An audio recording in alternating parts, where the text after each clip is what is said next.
Hello all my followers and subscribers out there. Tanner here from Tanner's channel, and I'm here to do a Broadway musical review. And this will be my first review for the beginning of 2023.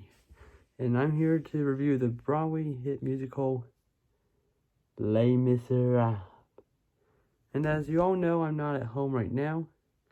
I'm currently in Michigan for the weekend visiting my sister Cardi. I just flew all the way here to see it and to see her.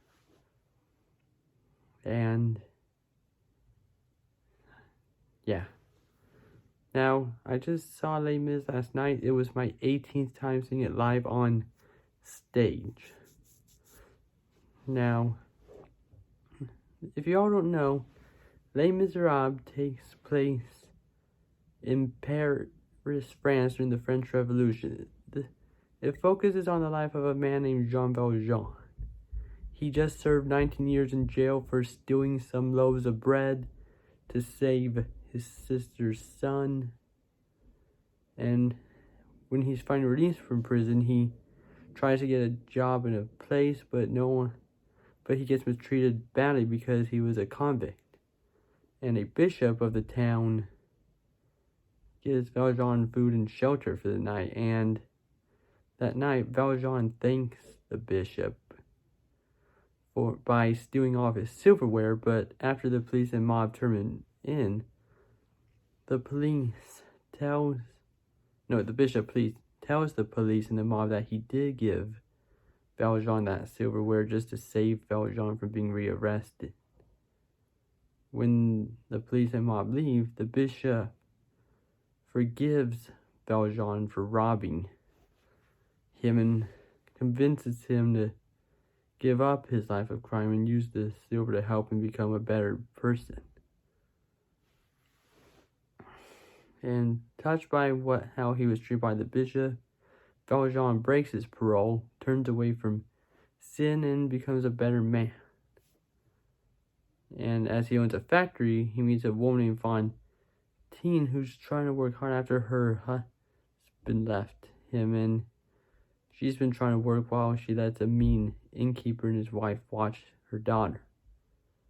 After Fantine passes away, Valjean takes Cosette and embraces her as her daughter. During all this, the police chief, Javert, chases Valjean after he breaks his parole.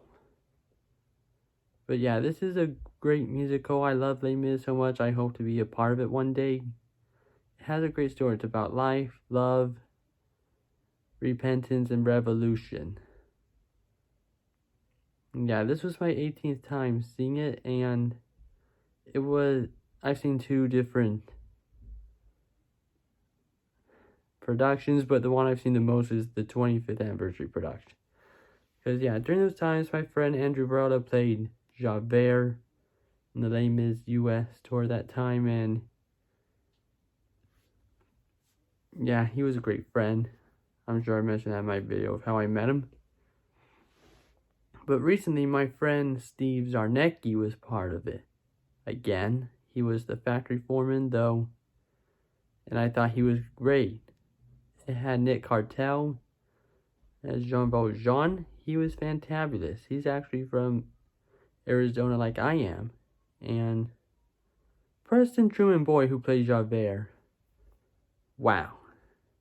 I loved his performance, though I still prefer Andrew Varela. Though his voice kind of sounded like a combination of Josh Davis and Andrew. And as you can all see, I got my playbill signed by the cast. And one of the actors, Siarn Bowling, did Les Mis outside of the country. First in London, then in the 2019 concert with Michael Ball and Alfie Boe and Matt Lucas. I love how Nick and Josh portray the characters, like their take-ons with the roles. But I noticed a couple changes. For the convicts during the prologues, they used to wear beige or gray shirts for their convicts, but now they wear red torn shirts. And for Javert, he wears a brown coat when he's a spy, but they did away with that. Though I also had a nice long chat with Christina Hall, who played Madame Thénardier. I saw her do Sweeney Todd with my friend Andrew back in 2017. She was really nice. And yeah, I've had a history of being a huge Les Mis fan since I was 16. And I hope you all watch my interview with Preston Truman Boyd, who is Javert, because don't hate me, but yeah, I said in the interview I've always been a Team Javert person ever since I saw Andrew do it. I still have that Team Javert shirt he gave me years ago. But just to point it out, I didn't show, but Tim Courtier, who was in the show formerly, came back. And he signed that picture. And on the front of this, I had some other actors sign it.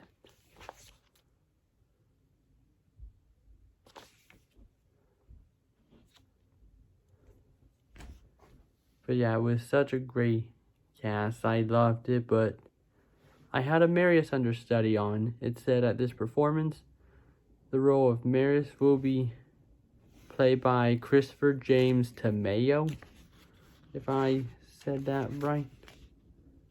Yeah, Tamayo, because Gregory, even though he was an understudy, I thought he was fantastic.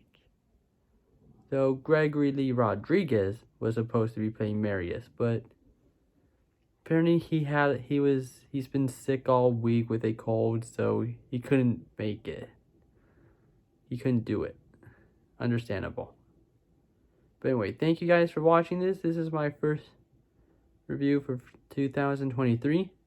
Please be sure to like and subscribe. Leave great comments, and I say that's all. Love life while we all can.